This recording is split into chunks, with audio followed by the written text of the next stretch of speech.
Hello everyone, আসসালামু আলাইকুম। আজকে আমি আপনাদের সাথে আমার লাইফে ফার্স্ট তৈরি করা একটা ব্রেড রেসিপি শেয়ার করব। আর আমরা গ্রামে সচরাচর এগুলো তৈরি করি না, কিন্তু মাঝে মধ্যেই একটু নতুন জিনিস তৈরি করতে খুবই ভালো লাগে। আশা করছি আপনাদের খুবই ভালো লাগবে। আজকের এই ব্রেডটা তৈরি করার জন্য আমি প্রথমেই এখানে 1.5 কাপ পরিমাণ কুসুম গরম দুধ নিয়ে নিয়েছি। এবার এর মধ্যে 1 টেবিল চামচ পরিমাণ ইস্ট দিয়ে ভালো করে এটাকে মিশিয়ে নিব। এখন এর মধ্যে 3 টেবিল চামচ পরিমাণ চিনি দিয়ে এটাকে আবারও আমি ভালো করে মিক্স করে নিচ্ছি, যাতে করে চিনিটা গলে যায়। আর এখন এর মধ্যে আমি 2টা হাঁসের ডিম দিয়ে এটাকেও ভালো করে ফেটিয়ে নিচ্ছি। ডিমটা ভালো করে ফেটানো হয়ে গেলে এর মধ্যে আমি 2.5 কাপ পরিমাণ ময়দা দিয়ে দিলাম। আর এখন স্বাদমতো লবণ দিয়ে এটাকে ভালো করে মিক্স করে নিচ্ছি। এবার সব কিছু ভালো করে মাখানো হয়ে গেলে এর মধ্যে আমি 2 টেবিল চামচ পরিমাণ সয়াবিন তেল দিয়ে এটাকে হাত দিয়ে আবারও ভালো করে মেখে নিচ্ছি।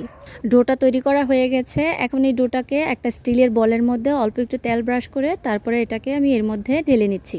এখন এই ডোটাকে একটু গরম জায়গায় রাখতে হবে, যেহেতু আমাদের এখানে আজকে একটু মেঘলা আবহাওয়া, তাই এটাকে আমি যেই পাত্রে বেক করব সেই পাত্রটাকে একটু গরম করে এর উপরে কিছুক্ষণ রেখে দিব। এটাকে আমি প্রায় 30 থেকে 40 মিনিট রেখে দিব, যাতে করে এটা ফুলে প্রায় ডাবল হয়ে যায়। ডোটা ফুলে একেবারে ডাবল হয়ে গেছে। এখন এটাকে হাত দিয়ে মথে এর ভিতরে যে হাওয়াগুলো আছে সেগুলোকে আমি বের করে দিচ্ছি। আর এখন আমি বেক করার জন্য একটা স্টিলের ছোট সসপ্যান নিয়ে নিয়েছি। এখন এর মধ্যে অল্প একটু তেল ব্রাশ করে দিয়ে দিচ্ছি চারপাশ দিয়ে। আর তেলটা সুন্দর করে ব্রাশ করা হয়ে গেলে এর মধ্যে ডোটাকে ঢেলে দিচ্ছি। এবার এই সসপ্যানটাকে একটু ট্যাপ ট্যাপ করে দিচ্ছি, যাতে করে চারপাশে ডোটা সুন্দর করে লেগে যায়।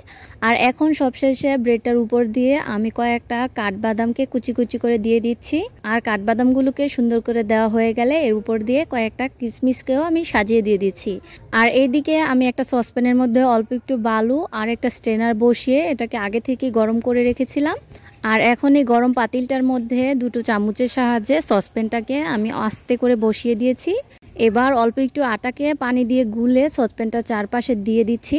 আর এখন এই ঢাকনাটাকে এর উপরে বসিয়ে একটু চেপে চেপে দিচ্ছি, যাতে করে আটার সাথে ঢাকনাটা লেগে থাকে। আর ঢাকনার উপর যে ছোট ছিদ্রটা আছে সেটাকেও আমি আটা দিয়ে বন্ধ করে দিচ্ছি।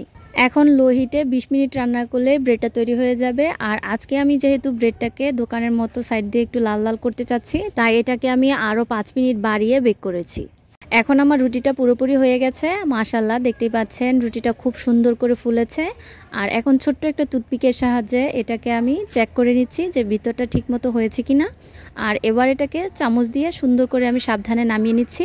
এবার এই ব্রেডটাকে পুরোপুরি ঠান্ডা করে একটা ছোট্ট ছুরির সাহায্যে সসপ্যানটার চারপাশ থেকে এটাকে আমি একটু আলগা করে নিচ্ছি। আর এখন ছোট্ট একটা চাকুর সাহায্যে আপনাদেরকে কেটে দেখাচ্ছি যে এর ভিতরটা কীরকম হয়েছে। আর এই ব্রেডটা কিন্তু খুবই সফট হয়েছে আর খেতে খুবই সুস্বাদু হয়েছে। অবশ্যই কমেন্ট করে জানাবেন যে আমার এই ব্রেডের রেসিপিটা আপনাদের কেমন লেগেছে। আর এই ভিডিওটা ভালো লাগলে অবশ্যই লাইক, কমেন্ট এবং শেয়ার করবেন। আল্লাহ হাফেজ।